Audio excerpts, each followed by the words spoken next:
से प्यार किया। प्यार इतना था कि लड़की उसके बिना रहती नहीं थी, उसके पास चली गई।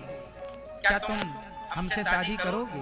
हाँ हाँ, लड़के ने कहा जरूर करेंगे, पर अभी नहीं, 2 महीने बाद। लड़की बोली ठीक है। तो अब क्या करें, अब अपन को तो शादी करना है। एक काम करते हैं, एक साथ रहते हैं, दोनों एक ही कमरे में पति पत्नी की तरह रिलेशन में रहने लग गए। दोनों साथ में रहने लग गए। लड़की के माता पिता को पता क्या था कि मेरी बेटी पढ़ने गई है, और वो पढ़ ही रही थी, पर उसे किसी को पढ़ाई के दौरान प्यार हो गया उस लड़के के साथ। वो इसलिए रहने लग गई क्योंकि इससे हमें विवाह करना है 2 महीने बाद। तो पिता से बताएंगे बाद में। अब तो लड़की उसके साथ रहने लग गई। 2 महीने बीत गए उस लड़के के साथ रहते रहते। लड़की ने कहा 2 महीने हो गए, चलो अब शादी कर लेते हैं। लड़के ने कहा 1 महीने और रुक जाते हैं। 1 महीने तक और उस लड़की को उसने रोका। लड़की बोली कोई बात नहीं, रुक गए। टोटल 3 महीने हो गए। लड़की ने अब कहा चलो शादी कर लेते हैं। उसने कहा नहीं, हम तुमसे शादी क्यों करें? क्यों? आपने तो कहा था। अरे अभी हम लोग पढ़ने आए हैं, कोई शादी करने थोड़ी आए हैं, अभी पढ़ो, है ना? अरे तो आप तो हमारे संग संबंध में रह रहे थे। नहीं, लड़की ने जब दबाव बनाया, शादी का दबाव बनाया कि तुमने तो हमारा शोषण कर लिया और अब शादी का कह रहे हैं तो मना कर रहे हो।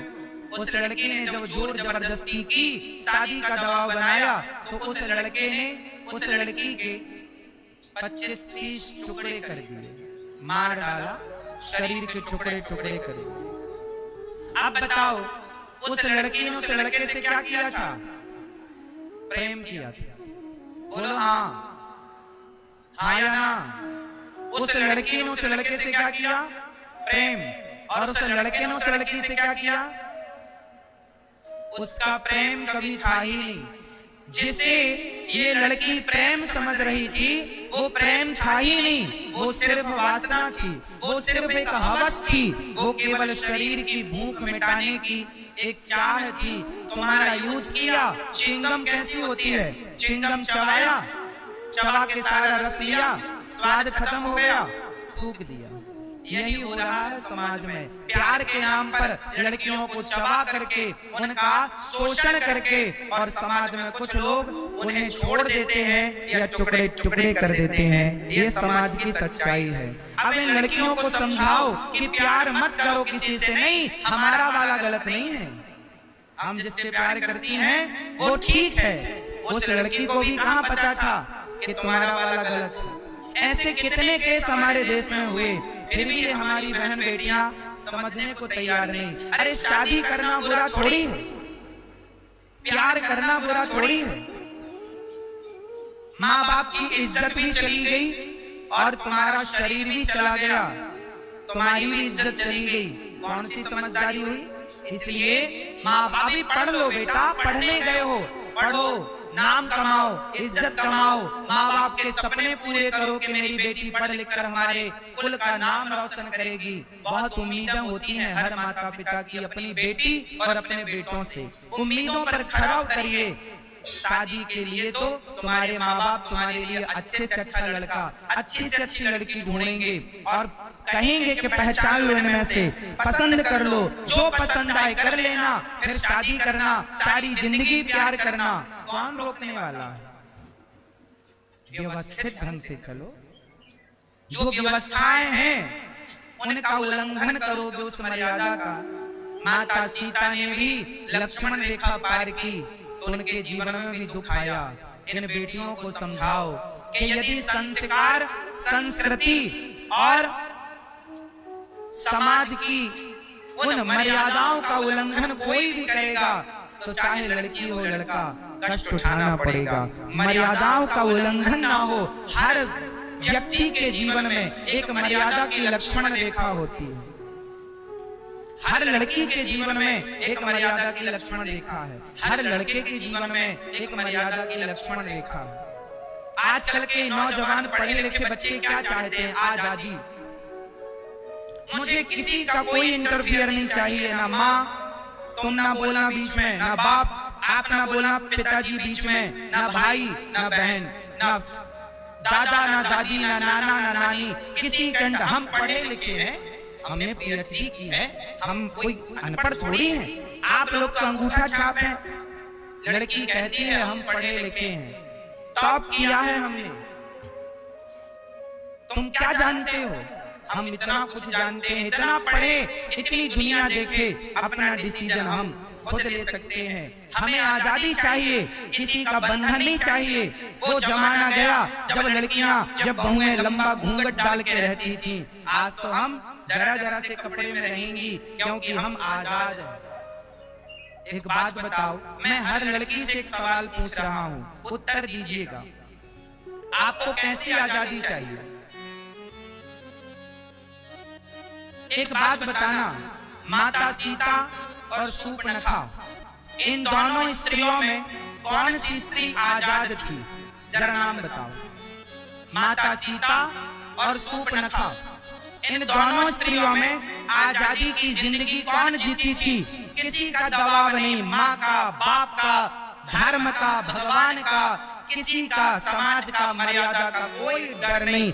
जहाँ जाए शान से जाती है, कोई लाज नहीं, शर्म नहीं।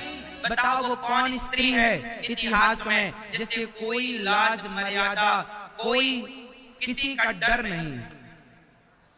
कौन? माता सीता है या शूर्पणखा? माता सीता को डर था कि नहीं? किसका? किसका डर था माता सीता को? किसका? माता सीता मर्यादा के बंधन में रहती है। माता सीता संस्कारों के बंधन में रहती हैं और शूर्पणखा के पास कोई मर्यादा, कोई बंधन नहीं है।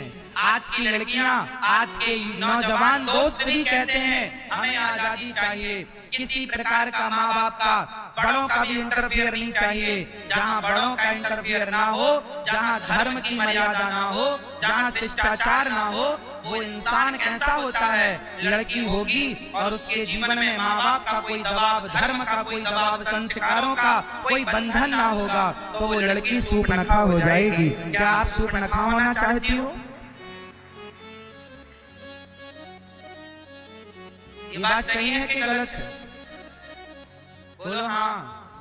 आज की हमारी बहन बेटियां भी फैशन के नाम पे आजादी चाहती, पहनने की आजादी दो, घूमने की आजादी दो। आजादी अच्छा है, पर आजादी भी मर्यादित। आजादी भी मर्यादित। अमर्यादा में कुछ नहीं। घूमो ना, कौन मना कर रहा है?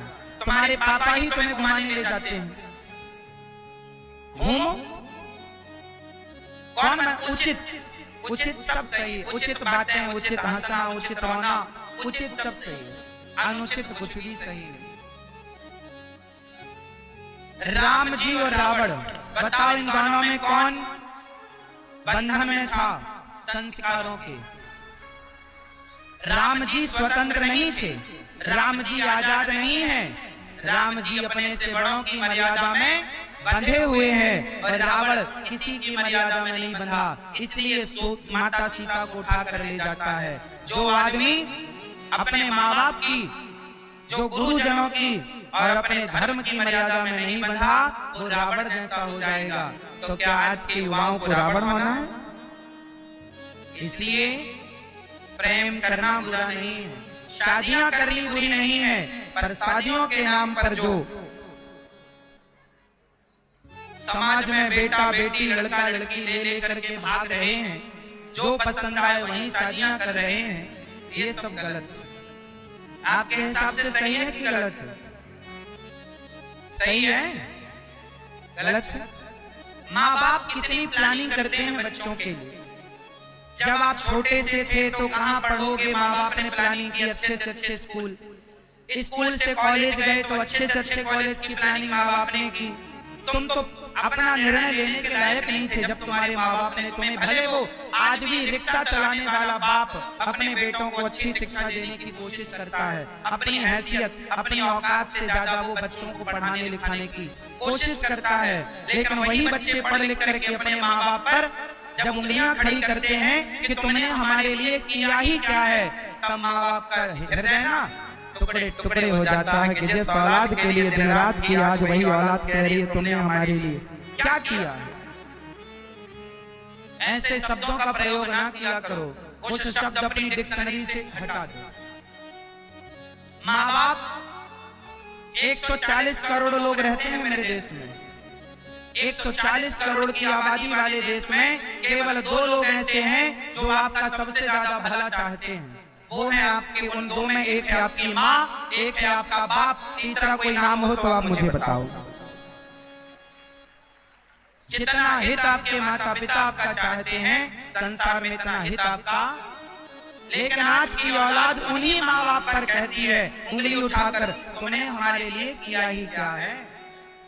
अरे तुम्हें पढ़ाया लिखाया, मेहनत कॉलेज की फीस तुमने नहीं भरी थी, बेचारी माँ जरूरत पड़ने पर औरों के घर बर्तन भी धुलने जाती थी, जरूरत से ज्यादा काम तुम्हारा बाप ओवर टाइम काम करता था, कभी बाप का पसीना तुमने देखा ही नहीं कि बाप तुम्हारे लिए कितना पसीना बहाता है।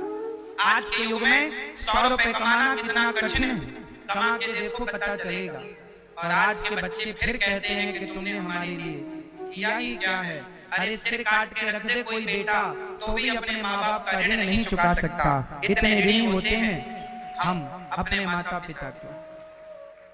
इसलिए माँ बाप पर सदा आदर की भावना बनी रहे, सम्मान बना रहे माँ बाप का। और कभी हाँ कोई बात आपको अच्छी ना लगे माँ बाप की और आप सही कर रहे हैं, माँ बाप रोक रहे हैं, वो आप घर का मैटर है, आप किसी समझदार व्यक्ति के पास जाके बैठ जाओ। एक बेटे ने मेरे से कहा महाराज जी मैं बिजनेस करना चाहता हूँ और मेरे माँ बाप कह रहे हैं तुम नौकरी करो, तो वो मेरे पास आए, तो मैंने माँ बाप से कहा, अब वो कंफ्यूज था कि महाराज जी मैं अपने माँ बाप की बात मानूं कि ना मानूं। मैंने माँ बाप को समझाया, बच्चों को इस मामले में कंफ्यूज था कि महाराज जी मैं अपने माँ बाप की बात मानूं कि ना मानूं। मैंने माँ बाप को समझाया, बच्चों को इस मामले में थोड़ा आगे बढ़ने दो। यदि आप कह रहे हैं नौकरी करो तो नौकरी 1-2 साल तक सही है, सदा नौकर बन के नहीं, इसके बाद आपको खुद का करना चाहिए, बिजनेस करना चाहिए, खुद का काम करना चाहिए, इसी से भविष्य अच्छा होगा। हमने समझाया, माँ बाप समझ। आपकी बातें यदि माँ बाप नहीं समझते तो आप अपने माँ बाप को लेकर, इसलिए गुरु होते हैं, गुरु के पास जाओ। कई बार बच्चे सही होते हैं, माँ बाप गलत होते हैं, कई बार बच्चे गलत होते हैं, माँ बाप सही होते हैं। तो यहाँ पर ये आपको घर में समझना पड़ेगा, इसलिए गुरु होते हैं, गुरु की मध्यस्थता में आप रखो बातें कि क्या सही है, क्या समझदार होंगे गुरु जी, सही निर्णय देंगे। अपने से वो गलत निर्णय ना लो जो आपके लिए हानिकारक है। इसलिए प्रेम विवाह करना चाहिए, पर कब? जब माँ बाप की राजी मर्जी हो तब। माँ बाप की राजी मर्जी ना हो तो नहीं करना चाहिए। तो आप में से आजकल लड़कियां, हमारी बहन बेटियां किसी से भी प्यार कर लेती हैं, किसी से भी प्यार करने की क्या जरूरत है? प्यार करोगे फिर रोओगे,